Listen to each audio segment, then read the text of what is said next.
BJP രണ്ട് കൈയും നീട്ടി നിൽക്കുകയാണ്, എല്ലാ രീതിയിലും സ്വീകരിക്കുകയാണ്. ആവശ്യത്തിന് പണം, സ്ഥാനം വേണ്ടവർക്ക് സ്ഥാനം, അതിൻ്റെ കൂടെ ഒഴുകാൻ നമ്മുടെ എല്ലിന് കഷ്ടമിട്ട് കൊടുത്താൽ ഓടുന്ന ചില ജീവികളില്ലേ, ആ സൈസ് പിന്നാലെ ഓടുന്ന ഒരു രീതി കോൺഗ്രസിൻ്റെ ഭാഗത്ത്. പറയുന്ന കാര്യങ്ങളിൽ ശരിയും തെറ്റും കേട്ട് വേണ്ടപോലെ കാര്യങ്ങൾ കൈകാര്യം ചെയ്തു കൊടുത്ത ഒരു ബന്ധമാണ് അവരുമായി ഞങ്ങൾക്കൊക്കെ ഉള്ളത്.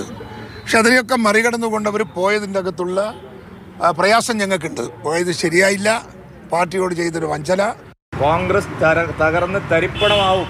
യഥാർത്ഥത്തിൽ ഇവിടെ CPM-ന്റെ അക്രമത്തെയും മതഭീകരവാദ കൂട്ടുകെട്ടിനെയും അഴിമതിയെയും നേരിടാൻ ഇനി BJP-യും NDA-യും മാത്രമേ അവശേഷിക്കുള്ളൂ എന്നുള്ള നിലയിലേക്കാണ് കാര്യങ്ങൾ പോകുന്നത്. കോൺഗ്രസും അതുപോലെ തന്നെ BJP-യും തമ്മിലുള്ള ആശയ ദാർശനിക നിലപാടിൽ വ്യത്യസ്തതയില്ല എന്ന് വന്നതോടുകൂടി ആർക്കും BJP-യിലേക്ക് ചേരാവുന്ന ഒരവസ്ഥയാണ് ഇന്ത്യയിൽ പൊതുവേ ഉള്ളത്. കുറച്ചുകൂടി കേരളത്തിലായിരുന്നു അത്രത്തോളം വേഗം പോകാതിരുന്നത്. ഇപ്പോൾ കേരളത്തിലും ആ രീതിയിലേക്ക് കാര്യങ്ങൾ നീങ്ങിക്കൊണ്ടിരിക്കുന്നു എന്നുള്ളതാണ് കണ്ടുകൊണ്ടിരിക്കുന്ന ചിത്രം.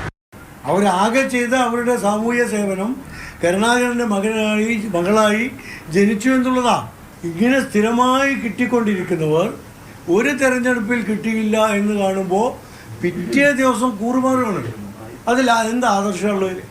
തന്തയ്ക്ക് പിറന്ന മകളെന്നാണോ, തന്തയെ കൊന്ന സന്താനം എന്ന പേരിലാണോ പത്മജയെ വിശേഷിപ്പിക്കേണ്ടത് എന്ന ചോദ്യമാണ് ഞാൻ ചോദിക്കാൻ ആഗ്രഹിക്കുന്നത്. കരുണാകരന്റെ മതേതര പാരമ്പര്യത്തെ ഒരു ചാണകക്കുഴിയിൽ കൊണ്ടുവന്ന് തള്ളാൻ കരുണാകരൻ എന്ത് പാതകമാണ് പത്മജ വേണുഗോപാലിനോട് ചെയ്തത് എന്ന് അവർ തന്നെയാണ് പറയേണ്ടത്.